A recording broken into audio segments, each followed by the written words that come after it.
চিতই পিঠা খাইতে এসে ওরা হাসতে হাসতে শেষ এক একজন।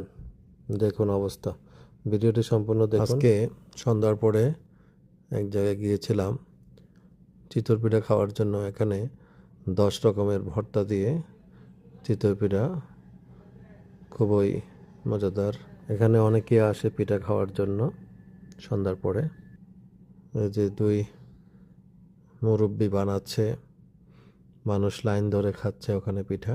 সাথে আছে আনলিমিটেড ভর্তা, যে যা খেতে পারে, কোনো সমস্যা নেই। আমি আজকে প্রথম গিয়েছি ওখানে পিঠা খাওয়ার জন্য।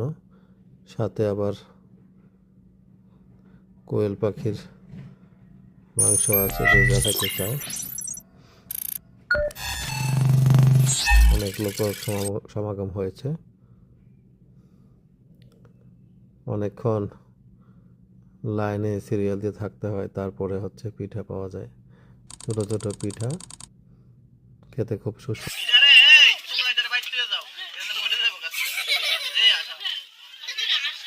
অতিরিক্ত পিঠা খাই আসতেছে।